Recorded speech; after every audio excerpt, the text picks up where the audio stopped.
Hello friends, welcome to my YouTube channel A to commerce. आज हम पढ़ेंगे micro economics का first chapter, circular flow of income. इसमें total 5 topic है, बहुत छोटा चैप्टर है। टॉपिक बाई टॉपिक करेंगे। पहला टॉपिक है circular flow of income, phases of circular flow of income, difference between stock and flow, difference between real flow and money flow. Explain करेंगे two sector in economy. ये important, बहुत ये दोनों important है।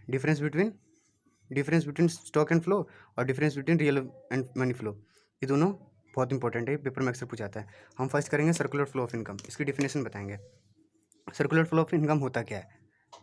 It's refers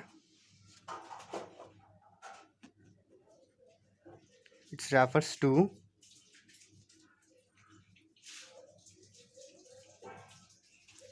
cycle generation of income. It's refer to cycle generation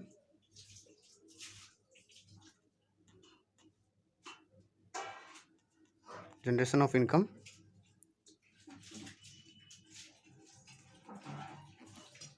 तो समझ आया? It's refer to cycle generation of income, जैसे distribution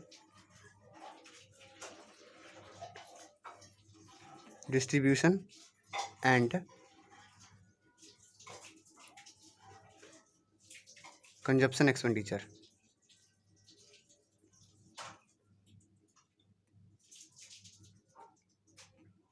consumption expenditure of production process.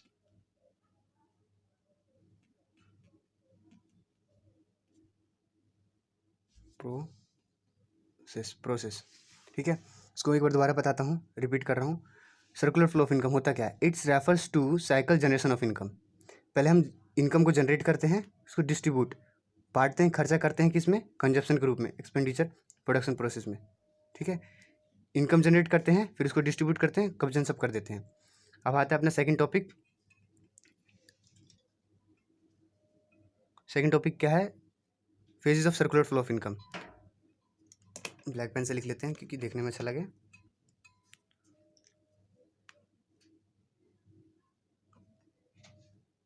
Phases of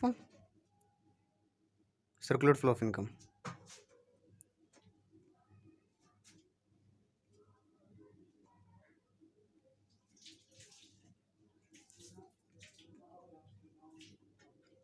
अभी क्वेश्चन ही ऐसा लग रहा है, पूछ क्या रहा है इसमें? Phases of circular flow of income पूछ क्या रहा है? फेज का मतलब भी समझ नहीं आया, पहले मैं बताता हूँ। चरण, इसका नाम है चरण। किसी काम को हम चरणबद्ध करते हैं ना, चरण 1, चरण 2, चरण। इसका हिंदी मीनिंग है वो फेजेस का चरण। ठीक है, चरण बाई चरण, यानी कि स्टेप बाय स्टेप कैसे करेंगे। पहले हम क्या करते हैं, phases of circular flow of income में क्या करते हैं? अब ये मैं अलग से कॉन्सेप्ट बताऊंगा, लेकिन इसमें का ये जो जिसको ये आ गया ना, वो ये कर लेगा। जैसे first generation of income, distribution और कंजप्शन, बस यही चीज़ लिखना है, साथ में फेजेस लगाना है। फर्स्ट लिखेंगे जनरेशन फेजेज, फिर है डिस्ट्रीब्यूशन फेजेज। जनरेशन करेंगे, फिर बांटेंगे उसको, डिस्ट्रीब्यूशन फेजेज, फिर आएगा कंजप्शन फेजेज।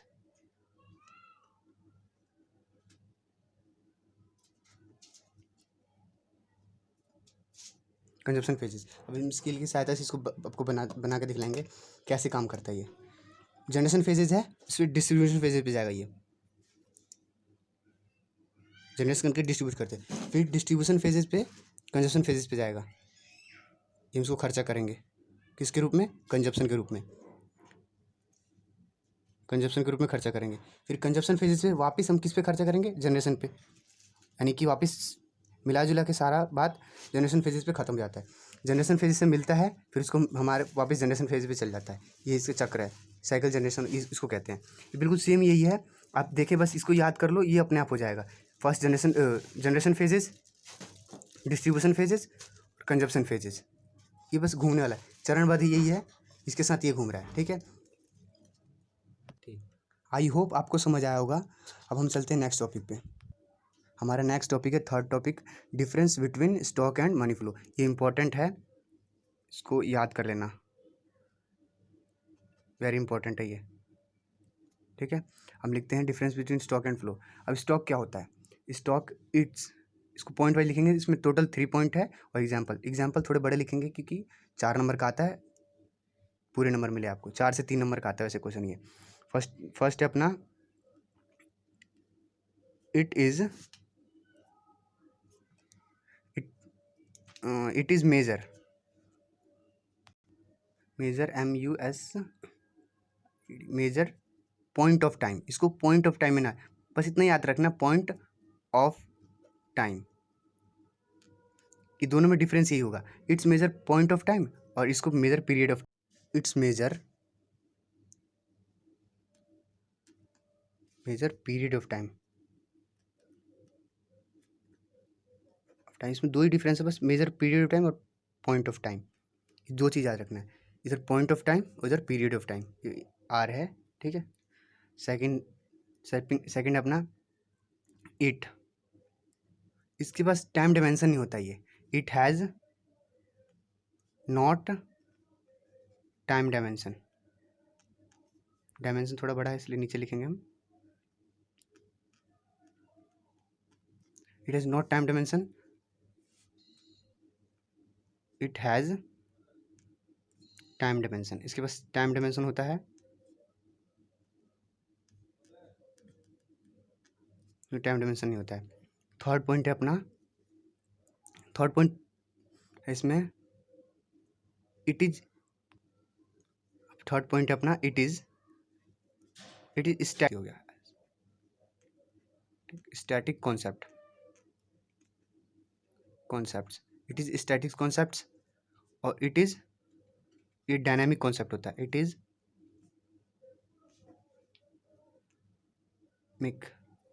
डायनामिक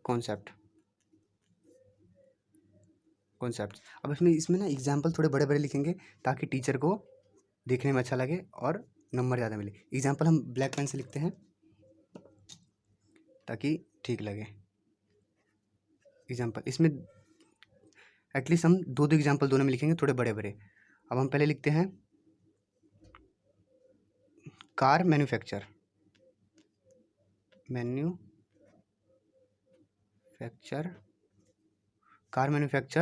ऑन 31 मार्च 2020, ठीक है। इसमें कोई पॉइंट टाइम दिया है ना, पर्टिकुलर पॉइंट दिया है, इसमें कोई पर्टिकुलर पॉइंट है 31 मार्च 20। अब इसमें आता है यही चीज़ लिखेंगे इसमें, तो इसमें आएगा number of car manufacture, number of car manufacturing आएगा इसमें, number of car manufacturing during 2020। इसमें पॉइंट नहीं है, पीरियड टाइम नहीं है, पीरियड टाइम है, पॉइंट ऑफ टाइम नहीं है, पूरे साल में जितना बना है। इसमें आएगा सेकंड है अपना पॉपुलेशन है, जो पॉपुलेशन ऑफ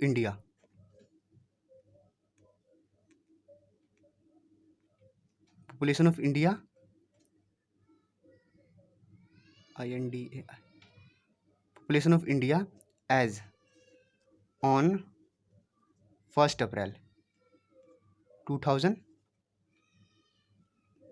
अप्रैल 2019। ये भी कोई पॉइंट है, पर्टिकुलर पॉइंट है। इसमें आता है national income, NATIONAL, national income. इसमें GDP भी आ सकता है। आई होप आपको समझ आया होगा। अगर कुछ भी आपको समझ ना आए तो हमारे डिस्क्रिप्शन में कमेंट कर सकते हैं, और वीडियो अच्छे लगे तो लाइक कमेंट शेयर ज़रूर करना। Now please permit me to go. मिलते हैं अगली वीडियो में, जब तक के लिए स्टे होम स्टे सेफ।